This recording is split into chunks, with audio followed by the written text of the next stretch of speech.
মাসি বলে পায়ে পড়ে যায়, ভোটের সময় পড়ে না? আমাদের ভোটটাই মেন জিনিস, আর আমাদের বাড়িটাই মেন জিনিস, আর আমাদের কিছু নয়। কিন্তু আমাদের বাড়ি যদি সুরক্ষিত থাকে তাহলে আমরা ভোট দেবো। তো বাড়ি সুরক্ষিত রাখার জন্য বিধানসভায় আলোচনা করো। ভাঙন চলছে, আমি এসে পৌঁছাইনি, কিন্তু আমি আজকে এসেছি।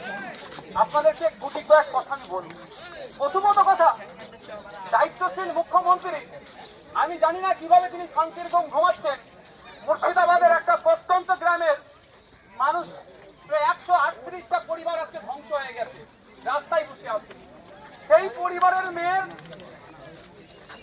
সন্তান প্রসবের সময় হয়ে আসছে, সে এই ধরনের পরিবারের মধ্যে আছে। মাধ্যমিক পাস করেছে একটা বাচ্চা, তার ভবিষ্যৎ কি হবে এখনো সে ঠিক করতে পারছে না।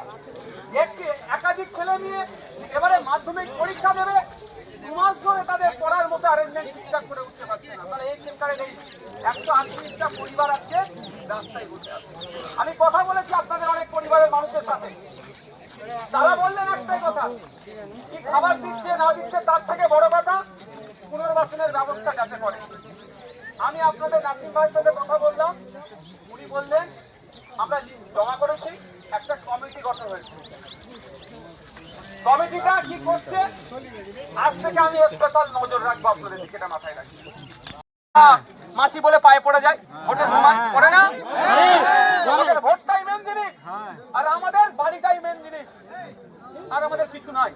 কিন্তু আমাদের বাড়ি যদি সুরক্ষিত থাকে তাহলে আমরা ভোট দেবো।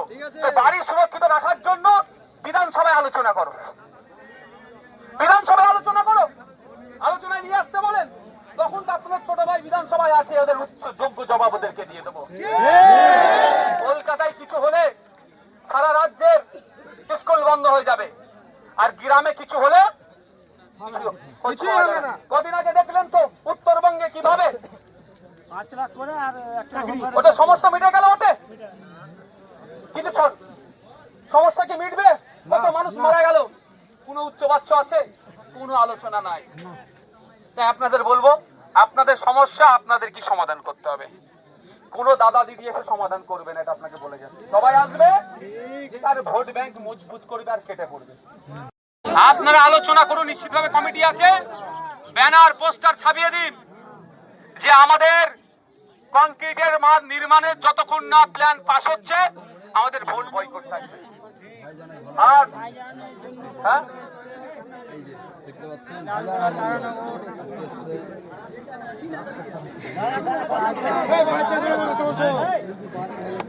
বন্ধুগণ আপনাদের বলবো, অনেকক্ষণ আপনারা রোদে আছেন, রৌদ্র আছেন,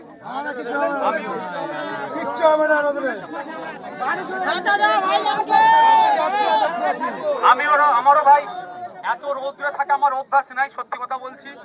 কিন্তু আপনাদের দুর্দশার কথা ভেবে আমি এখানে রৌদ্রে দাঁড়িয়েই বলছি, বক্তব্য দিচ্ছি।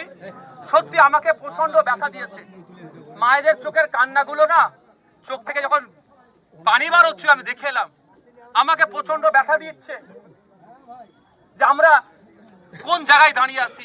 এক মা বললেন যে আমি খেতে পাই আর না পাই, অন্তত মাথা গুজার জায়গাটা যাতে সরকার তাড়াতাড়ি করে দেয়, একটু আপনি দেখবেন।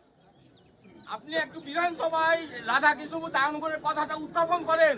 একদম নেতা বিধানসভায় কথা বলার মুখ নেই, একমাত্র আপনাকে ভরসা।